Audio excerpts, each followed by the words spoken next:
આજે આપણે બનાવીશું મેથીના ગોટા। અત્યારે હાલ વરસાદી સિઝન છે અને જ્યારે વરસાદ આવે ત્યારે મેથીના ગોટા ખાવાનું મન થઈ જતું હોય છે। એક વાટકો ચણાનો લોટ મેં અહીંયા ઘરનો જ લીધો છે।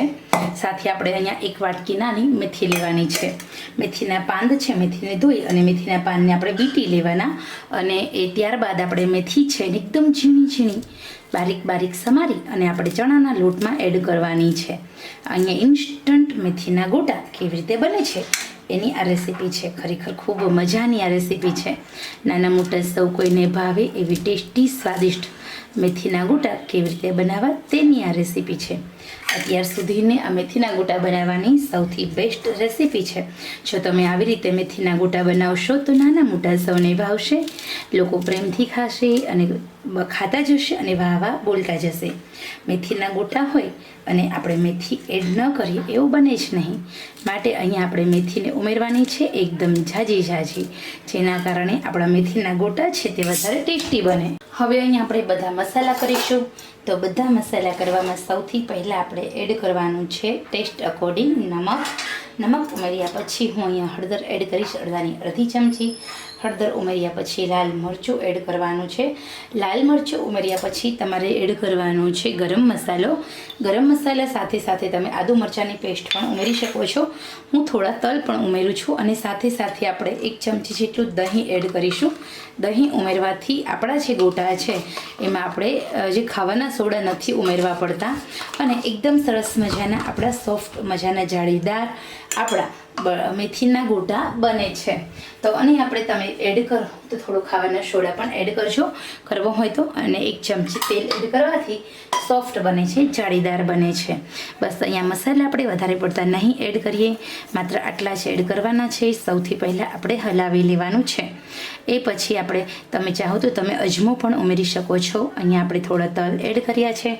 હવે આપણે ઉમેરશું પાણી। તો અહીંયા આપણો 1 વાટકો ચણાનો લોટ છે, તો સામે આપણે 1 વાટકાથી થોડું ઓછું એવું પાણી ઉમેરી દેવાનું છે અને આપણે હલાવીશું। તો અહીંયા જે મેથીના ગોટા છે એનું તમને હું એકદમ સરસ મજાનું, આજે મેથીના ગોટા છે બહુ સરસ મજાના બને છે, એકદમ તીખા બનશે અંદરથી। અહીંયા આપણે કાશ્મીરી મરચું એડ કરવાનું ખાસ ભૂલવાનું નહીં। હવે આપણે ત્યાં સુધી હલાવીશું જ્યાં સુધી અંદર લમ્સ ન પડે। તો અહીંયા આ ટાઈપનું જ આપણે બેટર બનાવવાનું છે, પરંતુ હલાવવાનું ફૂલ, એર જવા જોઈએ, બબલ્સ જવા જોઈએ। આપણો જે બેસન છે, આપણે જે ચણાનો લોટ લીધો છે એનો કલર બદલાઈ જવો જોઈએ ત્યાં સુધી તમારે આવી રીતે હલાવવાનું છે। બધા ટેસ્ટ બેલેન્સ કરવા માટે તમે ચપટી ખાંડ પણ ઉમેરી શકો છો તમારે એડ કરવી હોય તો। એના કારણે તમારો જે ભજીયાનો જે ટેસ્ટ હોય છે, ગોટાનો જે ટેસ્ટ હોય છે તે ખૂબ જ સારો આવતો હોય છે। તો અહીંયા આપણે એકદમ ઝડપથી હલાવીશું, આપણા મેથીના ગોટાનો કલર એકદમ ઝડપથી બદલાઈ જવો જોઈએ। તો અહીંયા તમે જોઈ શકો છો આપણું જે બેટર છે તે ફૂલાઈ ગયું છે, આ ટાઈપનું આપણે હલાવવાનું છે। તો હવે આપણે આ જ રીતે તમારે બેટર બનાવવાનું છે।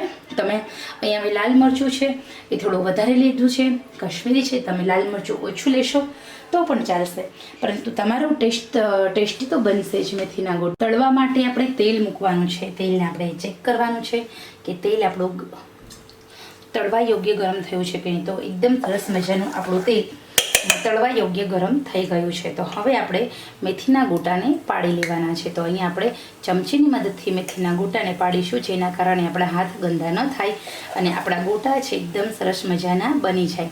અત્યારે હાલ માર્કેટની અંદર ગોટા બનાવવા માટેના સરસ મજાના મશીન પણ આવ્યા છે, જેનાથી મદદથી તમે એકદમ ઇઝીલી આવા પકોડા અને ગોટા બનાવી શકો છો। તો જાળીદાર બને છે, સોફ્ટ બને છે, રબડુદાર બને છે। તો અહીંયા તેલમાં જ્યાં પણ જગ્યા છે ત્યાં હું આવી રીતે ચમચીની મદદ વડે એકદમ સરસ મજાના ગોટાને પાડી લઉં છું। બેટર સે ઢીલું હશે તો તમારા મેથીના ગોટાને ફૂલાતા વાર નહીં લાગે। અહીંયા તમે જુઓ તો એકદમ સરસ મજાના આપણા મેથીના ગોટા ફૂલાઈ રહ્યા છે। તો બસ આ જ રીતે તમે હાથ બગાડ્યા વગર તમે ચમચીની મદદ વડે મેથીના ગોટાને પાડી શકો છો। તો ખરેખર મિત્રો આ રેસીપી બહુ સરસ મજાની છે, યુનિક છે। અત્યારે હાલ જે તમે ગોટા બનાવવા, પકોડા બનાવવા માટેનું જે મશીન હોય છે એની અંદર તમે જો બેટરને ઢીલું રાખશો તો પણ તમારું એકદમ ફટાફટ તમારા ગોટા અહીંયા તમે જુઓ આપણે ચમચીથી ડબકા ગોટાને મૂકી દીધા હતા, છતાં પણ આપણા ગોટા કેટલા બધા ફૂલાઈને સરસ થયા છે. તો ખરેખર મિત્રો બહારના જે ગોટા હોય છે મેથીના એવા જ હૂબહૂ આ ગોટા બનશે. ગેસની આંચ શરૂઆતમાં ફૂલ રાખવાની છે. પહેલેથી તમે ફૂલ રાખશો તો તેલ થોડું વધારે અને હવે આપણે એમ થાય કે આપણે એક વખત ફેરવી લીધા પછી ગેસની આંચ મીડિયમ રાખી દેવાની અને પછી તળવાના. એટલે આપણા જે મેથીના ગોટા છે તે એકદમ ક્રિસ્પી બનશે અને અંદરથી પણ કાચા નહીં રહે. તો ખરેખર મિત્રો સરસ મજાની આ રેસીપી માત્ર તમારા માટે જ છે. હવે આપણે ઓછામાં ઓછું 2 મિનિટ સુધી તળવા દઈએ, જેના કારણે આપણા ગોટા છે તે એકદમ સરસ બની જાય. તો અહીંયા આપણા મેથીના ગોટા બનીને એકદમ રેડી છે, તમે જોઈ શકો છો. આવી જ રીતે આપણે બધા જ મેથીના ગોટાને બનાવી લઈએ, તળી લઈએ.